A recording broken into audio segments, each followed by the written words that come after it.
نحمده ونصلي على رسوله الكريم اما بعد فاعوذ بالله من الشيطان الرجيم بسم الله الرحمن الرحيم رب اشرح لي صدري ويسر لي امري واحلل عقدة من لساني يفقهوا قولي۔ السلام علیکم ورحمۃ اللہ وبرکاتہ۔ ناظرین، پروگرام شہر رمضان کے سلسلے میں آپ کی خدمت میں حاضر ہے۔ آج ہم رمضان کی خاص عبادت یعنی نماز تراویح یا قیام اللیل کے بارے میں بات کریں گے۔ حقیقت یہ ہے کہ اللہ سبحانہ وتعالی نے ہم انسانوں کو اپنی عبادت کے لیے پیدا کیا ہے۔ قرآن مجید میں اللہ تعالیٰ فرماتے ہیں وَمَا خَلَقْتُ الْجِنَّ وَالْإِنسَ إِلَّا لِيَعْبُدُونَ کہ میں نے جن و انس کو اپنی عبادت کے لیے پیدا کیا ہے۔ اگرچہ انسان کی ساری زندگی میں جو کام بھی اللہ کی اطاعت اور فرمانبرداری کے مطابق ہو وہ عبادت کہلاتا ہے، لیکن خاص طور پر کچھ کاموں کو عبادت کا درجہ دیا گیا ہے جنہیں اسلام کے بنیادی ارکان بھی کہا گیا ہے، جن میں سب سے پہلا رکن نماز ہے۔ اس کے علاوہ روزہ، زکوٰۃ، حج اور سب سے پہلے آف کورس شہادتین یعنی اللہ سبحانہ وتعالیٰ پر ایمان اور محمد رسول اللہ صلی اللہ علیہ وسلم کی رسالت پر ایمان۔ سوال یہ پیدا ہوتا ہے کہ ہم نماز کیوں پڑھیں؟ اللہ کے آگے کیوں جھکیں؟ اگر ہم غور کریں تو ہمارے پاس جو کچھ بھی ہے وہ سب اللہ تعالیٰ کا ہی دیا ہوا ہے۔ ہم صبح سے شام تک جتنی بھی نعمتیں استعمال کرتے ہیں وہ رب ہی کی دی ہوئی ہیں۔ خود ہمارا جسم، ہماری آنکھیں، کان، ناک، زبان، ہاتھ، پاؤں، یہ تمام تر نعمتیں اللہ تعالیٰ کی عطا کردہ ہیں۔ ان سب نعمتوں کو دیے جانے کا ایک مقصد ہے، اور وہ مقصد کیا ہے کہ جس نے یہ نعمتیں ہمیں دی ہیں ہم اس کے شکر گزار بن جائیں۔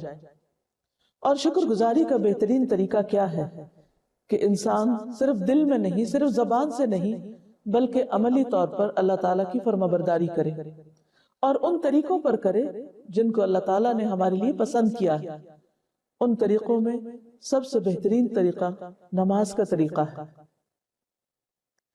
جب کوئی بندہ اللہ تعالیٰ کے ساتھ اپنی محبت کا اظہار کرنا چاہتا ہے، اس کا شکر ادا کرنا چاہتا ہے، اس کا قرب چاہتا ہے، تو اس کا راستہ نماز ہی ہے۔ انسان سب سے زیادہ اللہ تعالیٰ کے قریب سجدے کی حالت میں ہوتا ہے۔ اسی طرح ایک حدیث کے مطابق اللہ تعالیٰ نے 5 نمازیں فرض کی ہیں۔ جو شخص ان کے لیے اچھی طرح وضو کرے، انہیں وقت پر ادا کرے اور ان میں مکمل صحیح رکوع کرے اور خشوع کا اہتمام کرے تو اس انسان کا اللہ پر ذمہ ہے کہ اسے معاف کر دے، اور جو شخص ان باتوں کو ملحوظ نہ رکھے اس کا اللہ پر کوئی ذمہ نہیں، چاہے تو اسے معاف کرے اور چاہے تو اسے عذاب دے۔ اس حدیث سے بھی پتہ یہ چلتا ہے کہ انسان کی بخشش کا ذریعہ بھی نماز ہی ہے۔ لہٰذا ہمیشہ لیکن خاص طور پر رمضان میں نمازوں کی پابندی کا اہتمام کرنا ضروری ہے۔ فرض نمازوں کے علاوہ جو بہترین نماز افضل الصلاۃ جسے کہا گیا ہے وہ تہجد کی نماز ہے، رات کے پچھلے پہر کی نماز۔ لیکن رمضان المبارک میں انسان اگر رات کے پچھلے پہر اٹھ کر نوافل ادا نہ کر سکے تو اس کی سہولت کے لیے عشاء کی نماز کے بعد تراویح کی سنت بہترین عبادت ہے۔ حدیث میں آتا ہے من قام رمضان ایمانا واحتسابا غفر له ما تقدم من ذنبہ، جو شخص رمضان میں ایمان اور احتساب یعنی ثواب کی نیت سے قیام کرتا ہے، رات کو کھڑا رہتا ہے، اللہ کے حضور طویل قیام کے ساتھ اس کی عبادت کرتا ہے تو اس کے پچھلے تمام گناہ معاف کر دیے جائیں گے۔ تراویح کی نماز نبی صلی اللہ علیہ وسلم کے عمل سے بھی ثابت ہے اور آپ نے اس کی تاکید بھی کی ہے۔ ویسے بھی اللہ تعالیٰ کے پسندیدہ بندوں کی خصوصیت کیا ہے؟ قرآن مجید میں آتا ہے تتجافى جنوبهم عن المضاجع يدعون ربهم خوفا وطمعا ومما رزقناهم ينفقون۔ سورۃ السجدہ کی آیت نمبر 16 میں اللہ تعالیٰ فرماتے ہیں کہ ان کے پہلو بستروں سے الگ رہتے ہیں یعنی ساری رات سو کر ہی نہیں گزارتے، بلکہ وہ رات کو بھی اپنے رب کی عبادت کرتے ہیں۔ وہ اپنے رب کو خوف اور امید کی حالت میں پکارتے ہیں، اور اس میں سے جو ہم نے ان کو رزق دیا ہے وہ خرچ کرتے ہیں۔ اس آیت مبارکہ سے پتہ یہ چلتا ہے کہ اللہ تعالیٰ کے پسندیدہ بندوں کی خوبی یہ ہے کہ وہ دن کے علاوہ رات کے وقت بھی تنہائی کے اوقات میں اللہ تعالیٰ سے سرگوشیاں کرتے ہیں، اس کے سامنے قیام کرتے ہیں، رکوع کرتے ہیں، سجدے میں راز و نیاز کرتے ہیں۔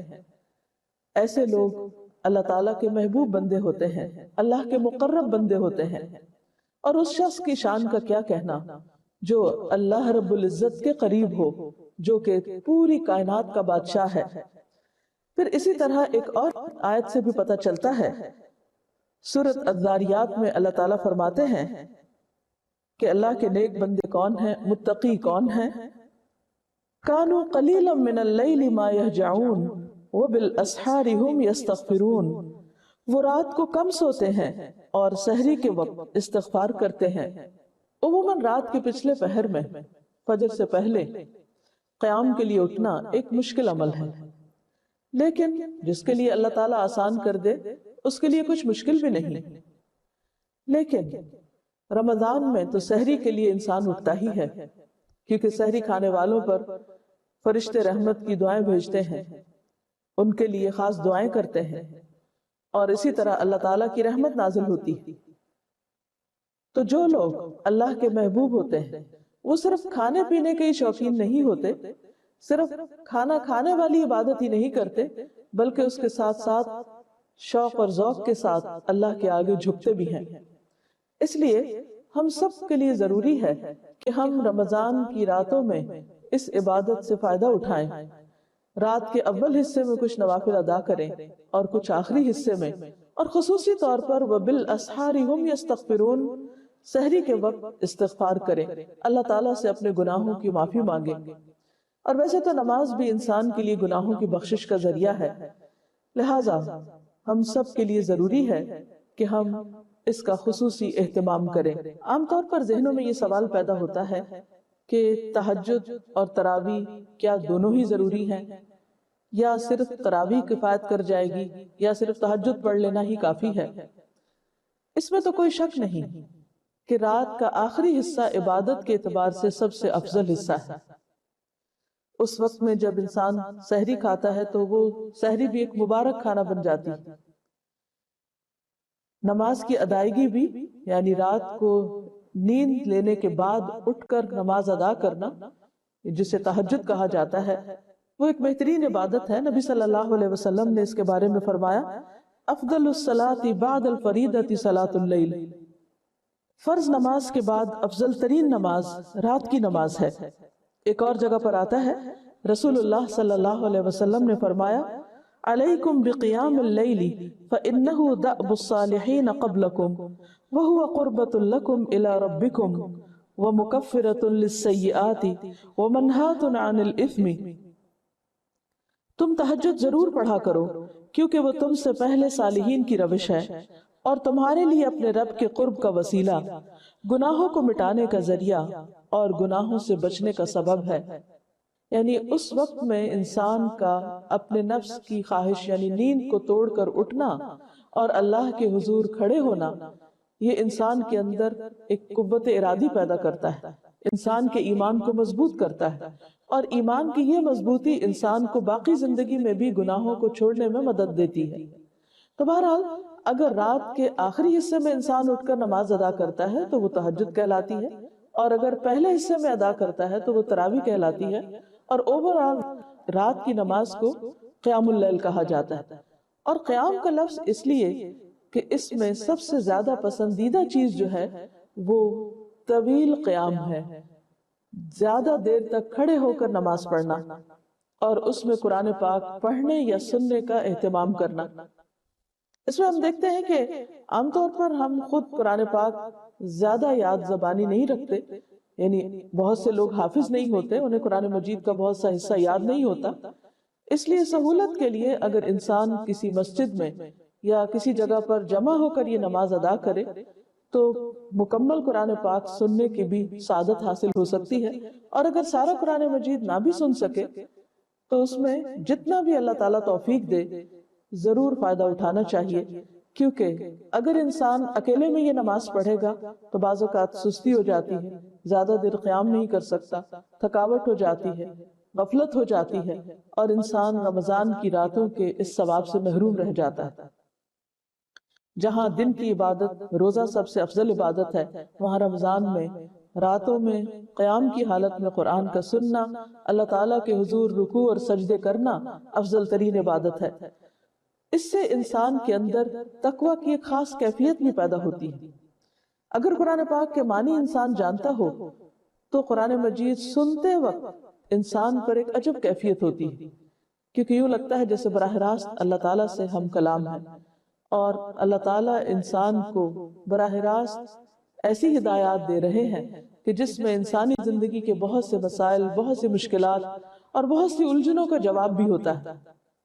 عموماً ہم عام دنوں میں قرآن مجید کا تھوڑا حصہ پڑھتے ہیں، مرد حضرات جب نماز جماعت سے بھی پڑھتے ہیں تو عموماً چند آیات کی تلاوت کی جاتی ہے، لیکن رمضان میں ہر روز رات کو مسلسل 30 راتوں میں جب ہر روز ایک سپارہ پڑھا جاتا ہے یا اس سے کم و بیش زیادہ یا کم، اور پورا قرآن پاک ایک مہینے کے اندر جب مکمل کیا جاتا ہے تو اس کا یوں ہی اثر ہوتا ہے جیسے ایک موسلا دھار بارش کے بعد ہر چیز صاف ہو جاتی ہے۔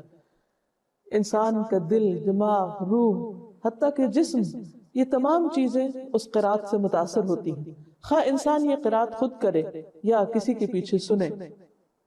ویسے بھی قرآن مجید شفا ہے۔ قرآن پاک میں آتا ہے وَنُنَزِّلُ مِنَ الْقُرْآنِ مَا هُوَ شِفَاءٌ وَرَحْمَةٌ لِّلْمُؤْمِنِينَ کہ ہم قرآن مجید میں وہ چیز اتارتے ہیں کہ جو مومنوں کے لیے شفا اور رحمت ہے۔ قرآن مجید صرف روح کی بیماریوں کا ہی علاج نہیں، صرف ذہنی الجھنوں کا ہی علاج نہیں، بلکہ جسمانی طور پر بھی انسان کے لیے شفا کا ذریعہ ہے۔ اور خصوصاً جب انسان اللہ کے حضور کھڑے ہو کر پوری کنسنٹریشن کے ساتھ ہاتھ باندھ کر اپنے سینے پر اور پوری یکسوئی کے ساتھ اللہ کا کلام سنتا ہے، اور پھر بہت سے لوگوں کے درمیان میں کھڑا ہو کر سنتا ہے، اس کی اپنی ہی ایک برکت ہے۔ کیونکہ تنہائی کی عبادت اپنی جگہ بہت اچھی ہے، لیکن اجتماعی عبادت کے اپنے فائدے ہیں، کیونکہ انسان ایک دوسرے کی کیفیات سے بھی متاثر ہو رہا ہوتا ہے۔ اگر نماز میں آپ جماعت میں کھڑے ہیں اور آپ کے ساتھ کے شخص کے اوپر ایک خشوع و خضوع طاری ہے تو یقیناً اس کا اثر آپ تک بھی پہنچے گا۔ اسی طرح اگر نماز میں کوئی شخص اللہ تعالیٰ کے خوف سے رو رہا ہے یا قرآن مجید سنتے ہوئے اس کے دل پر ایک عجب اثر ہوا ہے تو وہ اثرات آپ تک بھی ٹرانسفر ہو سکتے ہیں، اور اس طرح آپ کی نماز مزید اچھی ہو سکتی ہے۔ رات کی نماز انسان کے لیے نفس کی تربیت کا ایک بہت بڑا ذریعہ ہے۔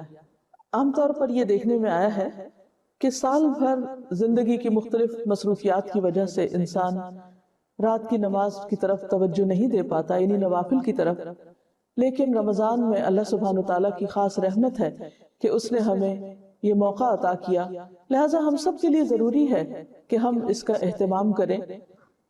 اور یہ وقت نہ صرف یہ کہ ہمارے نفس کی تربیت کا ایک بہت بڑا ذریعہ ہے، بلکہ اس کے علاوہ دعاؤں کی قبولیت کا بھی وقت ہے، کیونکہ انسان جب اللہ سبحانہ وتعالیٰ کی عبادت کرتا ہے، اس کے حضور جھکتا ہے، تو اس کے بعد اللہ سبحانہ وتعالیٰ کے آگے جب ہاتھ پھیلاتا ہے تو اللہ تعالیٰ اس کے ہاتھوں کو خالی نہیں لوٹاتے۔ اس لیے ان مواقع سے خوب فائدہ اٹھانا چاہیے، اور جتنی بھی رحمتیں اور برکتیں اور اللہ سبحانہ وتعالیٰ کی نوازشیں ہم سمیٹ سکیں انہیں سمیٹنے کی کوشش کرنی چاہیے۔ ایسا نہ ہو کہ تھوڑی سی سستی ہمیں ان خیر و برکت اور بھلائی کے کاموں سے محروم کر دے۔ اللہ تعالیٰ سے دعا ہے کہ وہ ہمیں اس مبارک مہینے کی راتوں اور دنوں سے بھرپور فائدہ اٹھانے کی توفیق عطا فرمائے۔